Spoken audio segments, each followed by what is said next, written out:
नमस्कार, जय हिंद, वंदे मातरम। स्वागत है एक बार फिर से आपके अपने यूट्यूब चैनल स्टडी जोन 2.0 में। बात करेंगे एसएससी जीडी एग्जाम के लिए मोड पेपर, जिसमें रहेंगे आपके हिस्ट्री के क्वेश्चन, जियोग्राफी के क्वेश्चन, आर्ट एंड कल्चर के क्वेश्चन एंड पॉलिटिकल के क्वेश्चन। तो इन वीडियो को शुरुआत से लेकर अंत तक देखना है और बताना है कि आप इन प्रश्नों में से कितने प्रश्न आप सॉल्व कर पाएंगे। ठीक है, और जितने भी इंपॉर्टेंट क्वेश्चन है ये इतने इंपॉर्टेंट है कि किसी न किसी एसएससी एग्जाम में आए हुए हैं। ठीक है, तो इस वीडियो को शुरुआत से लेके अंत तक पूर्ण जरूर देखना और यूट्यूब चैनल को सब्सक्राइब जरूर करना। बिल्कुल इस स्टडी जोन यूट्यूब चैनल को सब्सक्राइब कर देना और नोटिफिकेशन को भी ऑन कर देना। चलिए पहला क्वेश्चन देखते हैं कि आधुनिक भारत में हिंदू धर्म में पहला सुधार आंदोलन कौन सा था। आधुनिक भारत में जो हिंदू धर्म में जो सुधार हुआ था, पहला सुधार हुआ था, उसके लिए कौन सा पहला जो आंदोलन हुआ था, तो ये आपको बताना है। जल्दी से राइट ऑप्शन कौन सा हो जाएगा। तो देखिए यहाँ पे ब्रह्म समाज है, आर्य समाज है, थियोसॉफिकल सोसाइटी और फिर रामकृष्ण मिशन है। बताइए तो राइट ऑप्शन क्या हो जाएगा कि हिंदू धर्म में पहला सुधार आंदोलन कौन सा। तो वो पहला सुधार आंदोलन था ब्रह्म समाज। बिल्कुल ब्रह्म समाज 1828 ईस्वी में, कब 1828 ईस्वी में चलाया था। ठीक है, किसने चलाया था आपको कमेंट करके जरूर बताएं। ठीक है, राजा राय मोहन राय के द्वारा। ठीक है, स्वामी विवेकानंद का मूल नाम क्या था। अगला दूसरा नंबर सवाल है कि स्वामी विवेकानंद का मूल नाम क्या था, यानी कि बचपन का नाम क्या था इनकी। तो नरेंद्र नाथ दत्त, बटुकेश्वर दत्त, कृष्ण दत्त या फिर सुरेंद्र दत्त। बताइए स्वामी विवेकानंद का मूल नाम क्या था, यानी कि बचपन का नाम था, वो था नरेंद्र नाथ दत्त। क्या था दोस्तों, नरेंद्र नाथ दत्त था। ए ऑप्शन आपका हो जाएगा राइट ऑप्शन। ठीक है, आगे बढ़ते हैं। सत्यार्थ प्रकाश पुस्तक के लेखक कौन है। सत्यार्थ प्रकाश पुस्तक के लेखक कौन है। रविंद्रनाथ टैगोर है, दयानंद सरस्वती हैं, जयदेव है या फिर कालिदास है। जल्दी से इसका राइट आंसर बताइए कि सत्यार्थ प्रकाश है पुस्तक के इनके लेखक कौन है। तो दयानंद सरस्वती बिल्कुल आपका राइट ऑप्शन हो जाएगा। दयानंद सरस्वती हैं, वो सत्यार्थ प्रकाश पुस्तक के इसके लेखक है। बी ऑप्शन आपका हो जाएगा यहाँ पे करेक्ट ऑप्शन। बढ़ते हैं आगे की ओर।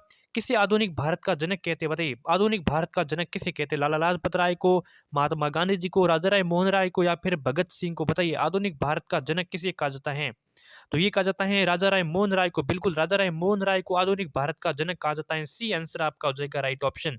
500 सवाल है कि वेदों की ओर लौटो ये नारा किसने दिया था। बताइए वेदों की ओर लौटो ये नारा किसने दिया था। तो राजा राय मोहन राय के द्वारा, स्वामी विवेकानंद के द्वारा, रामकृष्ण परमहंस के द्वारा या फिर दयानंद सरस्वती के द्वारा। बताइए वेदों की ओर लौटो तो दयानंद सरस्वती, बिल्कुल दयानंद सरस्वती वेदों की ओर लौटो ये इन्होंने नारा दिया था। ठीक है, डी आंसर हो जाएगा राइट ऑप्शन। बढ़ते हैं अगला सवाल।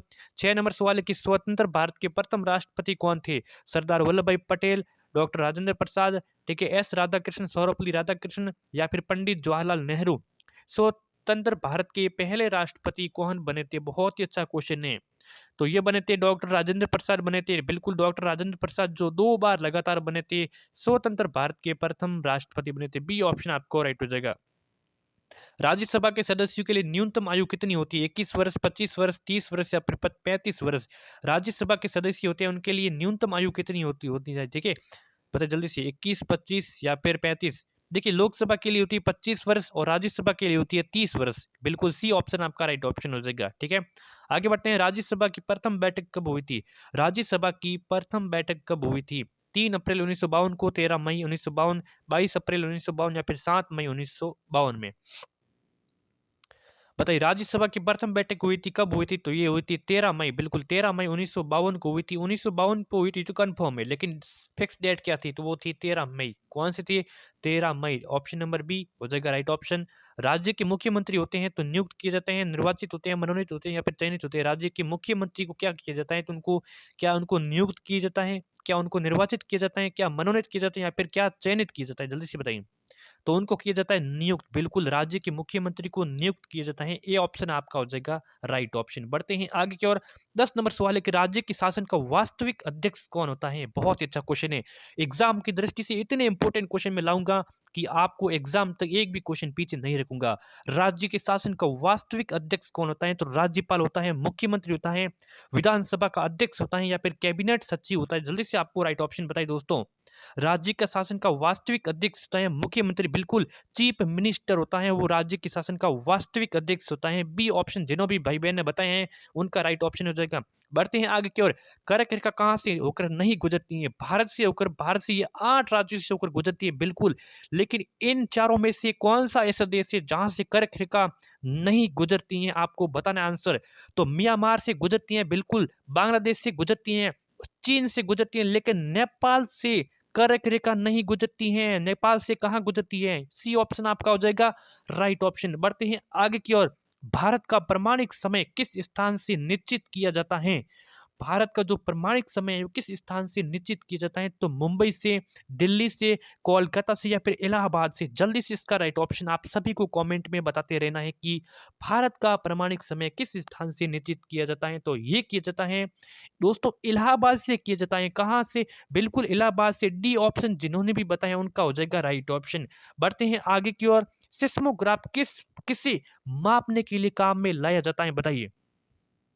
जो सिस्मोग्राफ यंत्र एक यंत्र है और इसको किससे मापने के लिए काम में लाया जाता है? तो सागरीय तरंगों को, ज्वार भाटे को, भूकंपीय तरंगों या फिर इनमें से कोई नहीं।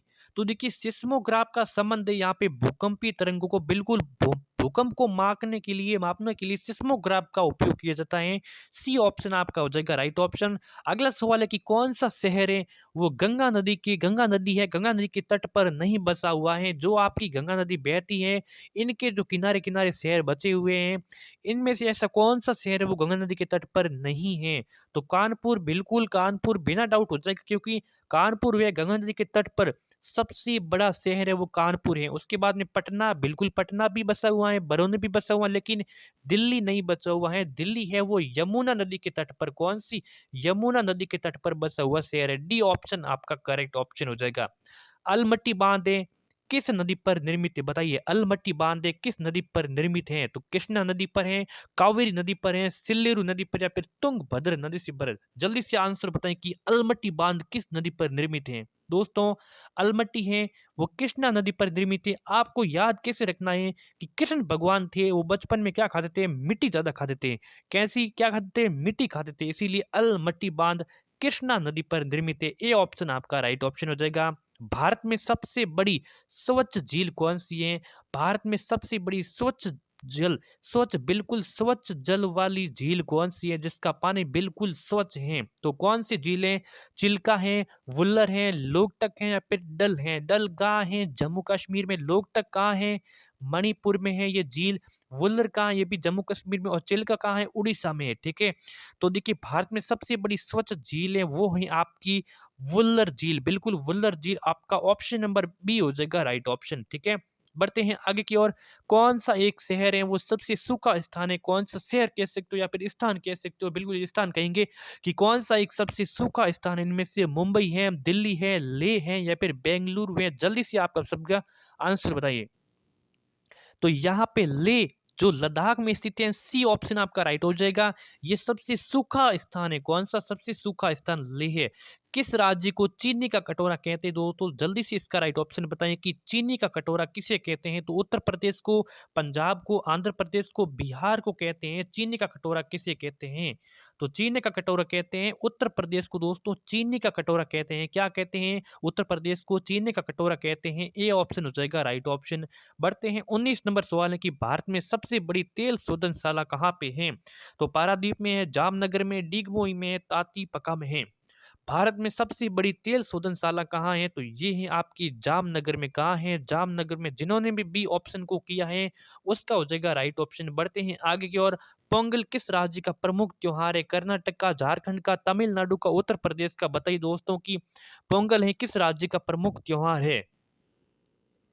तो पोंगल है आपका तमिलनाडु का। किस कहाँ है? तमिलनाडु का प्रमुख त्योहार है। ऑप्शन नंबर सी आपका हो जाएगा राइट ऑप्शन। ठीक है, तो 20 महत्वपूर्ण प्रश्नों की सीरीज यहाँ पे संपन्न हो चुकी है। 20 में से क्या स्कोर रहा एक बार जरूर कमेंट करके बताएं।